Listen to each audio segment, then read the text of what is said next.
Olá, graça e paz.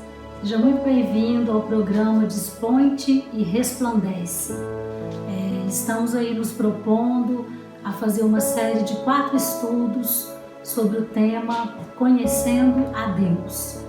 E nesse primeiro momento, nessa primeira fase, o tema seria por que conhecer a Deus? E eu gostaria de perguntar, algum dia já passou pela sua cabeça, você já pensou, será mesmo que Deus existe? Será que é possível chegar a essa certeza da existência de Deus? Se Ele existe, por que eu nunca o ouvi? Por que Ele nunca falou comigo? Como Ele é? Onde Ele está? Como é o seu agir? Eu gostaria de iniciar lendo o Salmo 139, do versículo 1 ao 12. Senhor, Tu me sondas e me conheces. Sabes quando me assento e quando me levanto.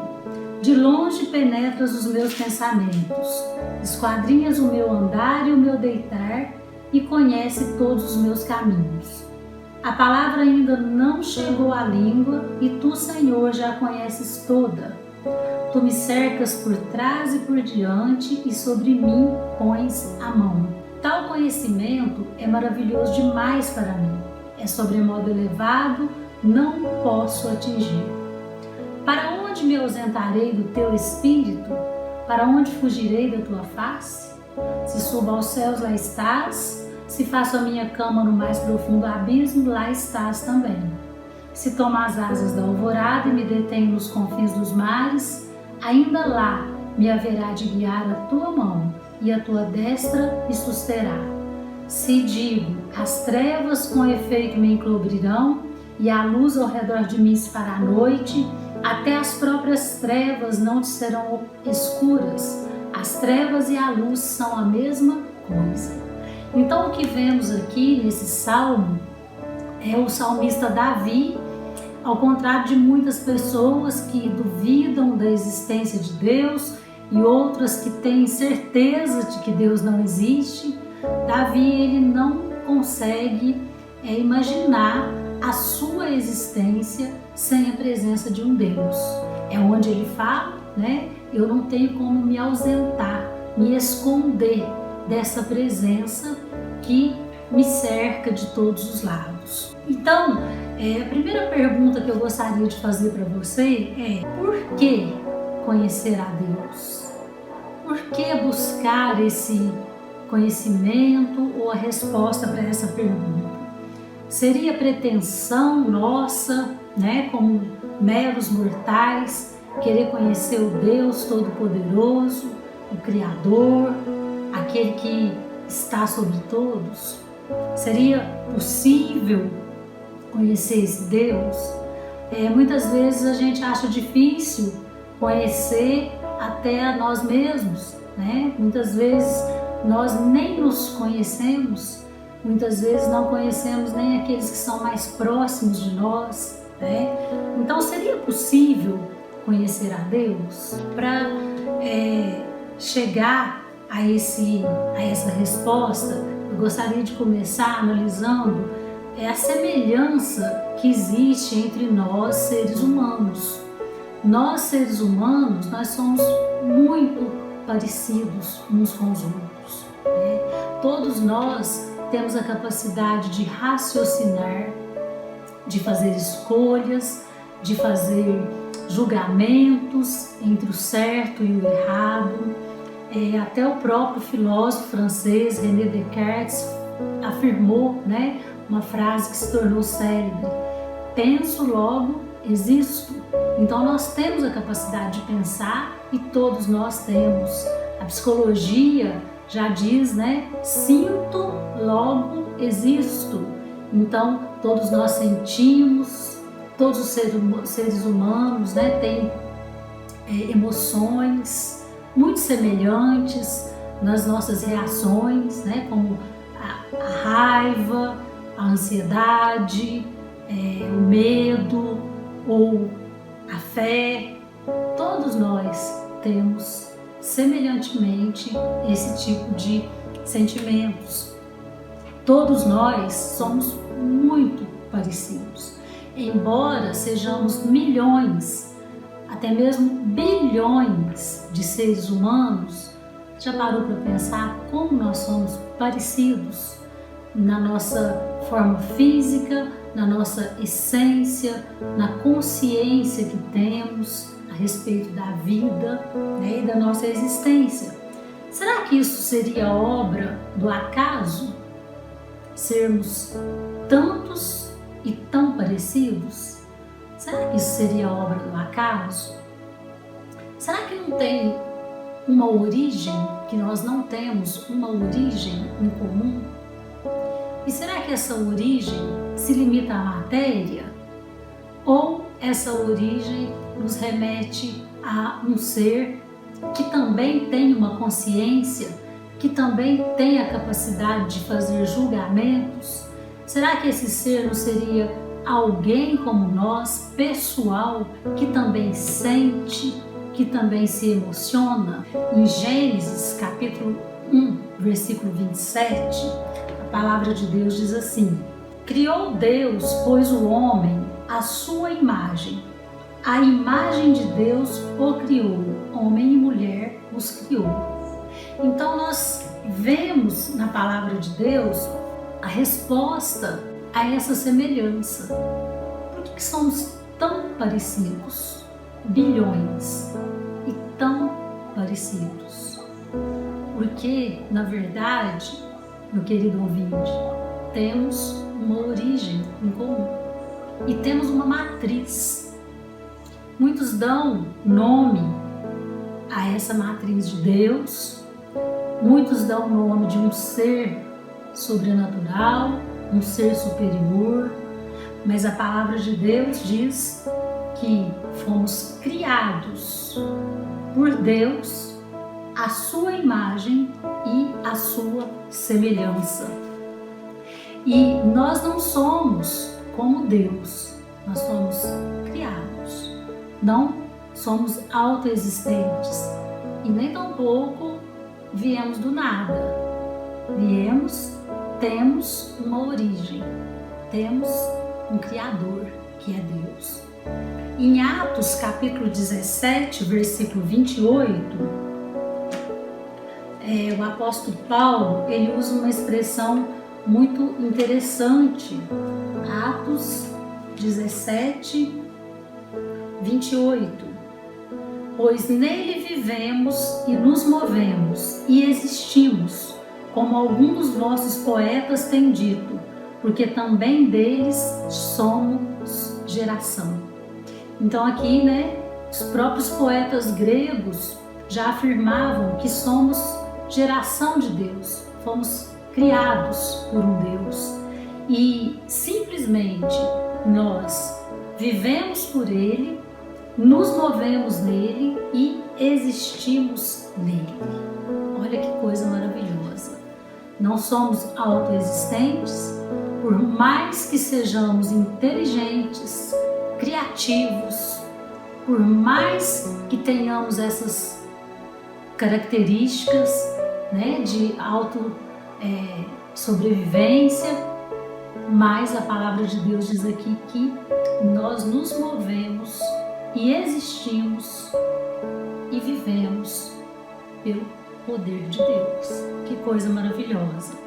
Agora eu gostaria de chamar para você imaginar uma situação. Imagine que na face da terra existisse só você. A única pessoa sobre a face da terra, só você.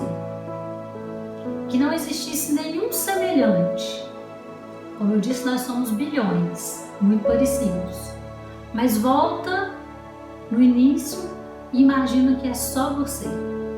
Como que seria a sua existência sozinho? Como que seria os seus dias, as suas descobertas? Como que seria as suas enfermidades, suas noites? Como que seria as suas datas comemorativas, seus finais de ano? Será que você seria capaz de sobreviver dessa forma sozinho? A palavra de Deus diz que teve uma época que foi assim. Em Gênesis, capítulo 2, do versículo 18 ao 20, fala que por um tempo, Adão, o primeiro homem, esteve sozinho.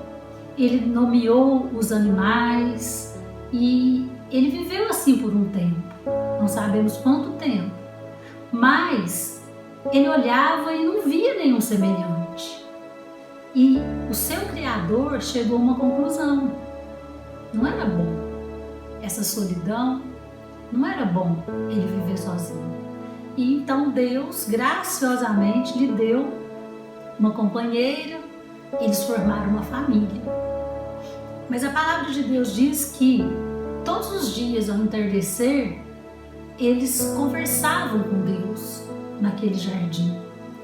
Eles tinham um contato pessoal com Deus. Até que um dia eles perderam esse privilégio porque escolheram fugir da presença desse Deus. Escolheram o pecado. E então eles passaram a viver sobre a face da terra, se relacionaram, tiveram filhos, e aí surgiu a primeira família. E como uma família normal, como as nossas famílias, em Gênesis capítulo 4, eu gostaria de ler, ao relato dessa primeira família, Gênesis capítulo 4, versículo 1. Coabitou o homem com Eva, sua mulher, esta concebeu e deu à luz a Caim. Então disse: adquiri um varão com o auxílio do Senhor. Depois deu à luz a Abel, seu irmão. Abel foi pastor de ovelhas e Caim lavrador. Aconteceu que no fim de uns tempos trouxe Caim do fruto da terra uma oferta ao Senhor.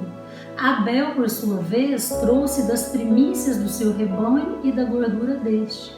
Agradou-se o Senhor de Abel e de sua oferta, ao passo que de Caim e de sua oferta não se agradou.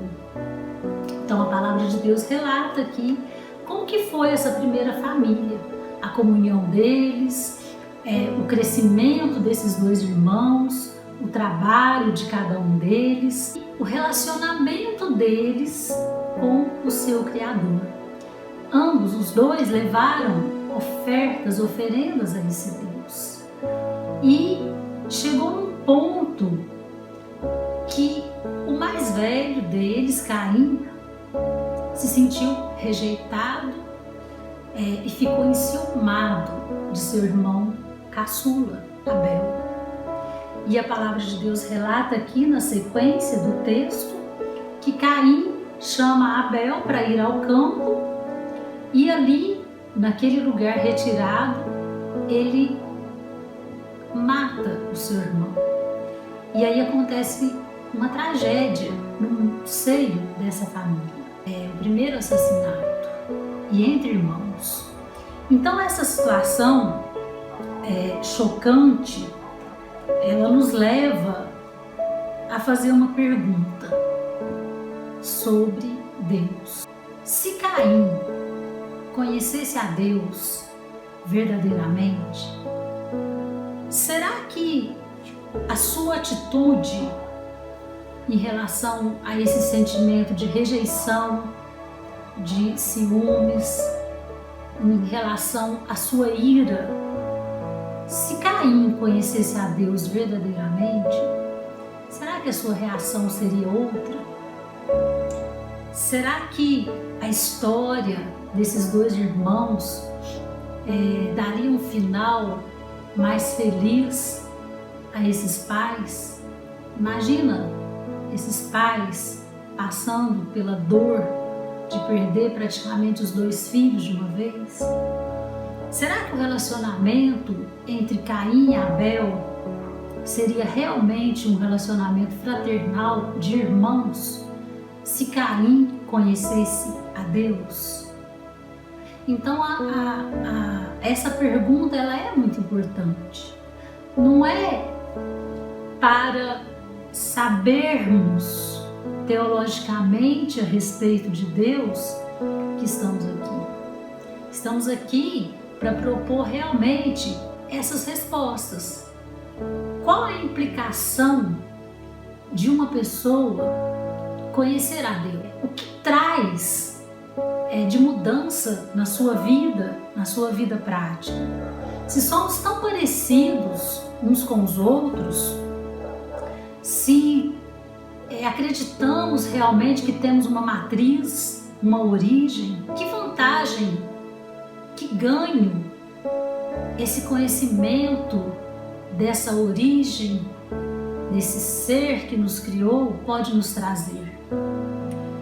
1 Coríntios, capítulo 13, versículo 12, o apóstolo Paulo, ele fala uma coisa muito interessante a respeito do nosso conhecimento, da forma como nós conhecemos e vemos o mundo.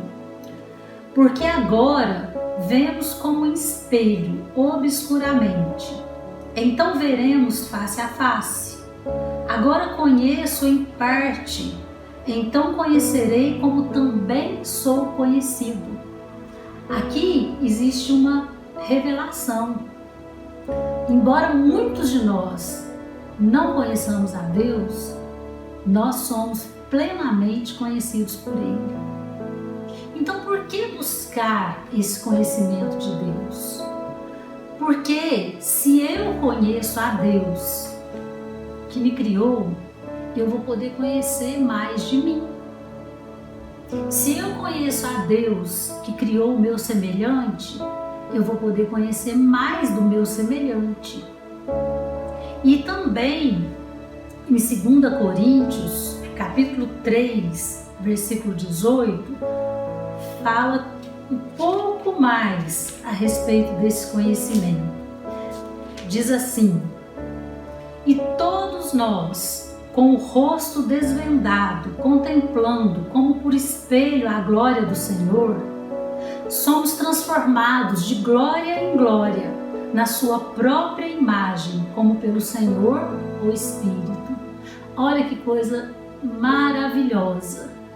Em 1 Coríntios, capítulo 13, versículo 12, diz que nós somos limitados no nosso conhecimento, que nós conhecemos em parte, como por espelho.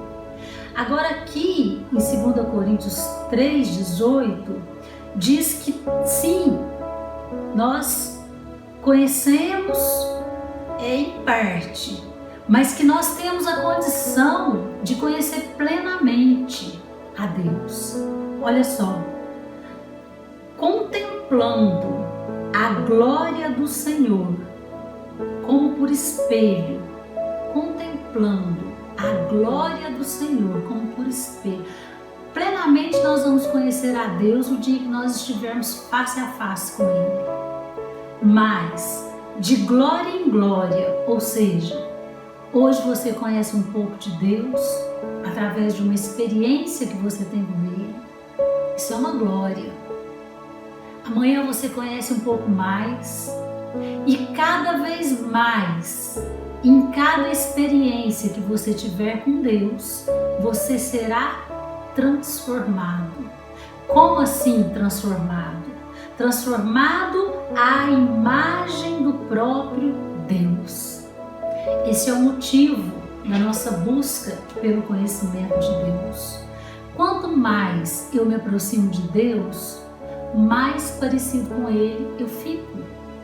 Se você experimenta o perdão de Deus, se você tem consciência de que você errou e de que você não merecia esse perdão e você experimenta esse perdão, então você deixa de ser uma pessoa do coração duro e você passa a pensar: se eu não merecia e fui perdoado, por que eu não posso perdoar o meu semelhante?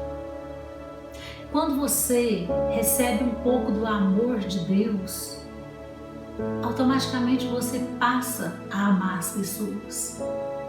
Quando você percebe o quanto esse Deus, Ele te dá liberdade, para fazer suas escolhas, mesmo que a sua escolha seja acreditar que Ele não existe. Ele te dá essa liberdade. Então você passa também a dar liberdade às pessoas.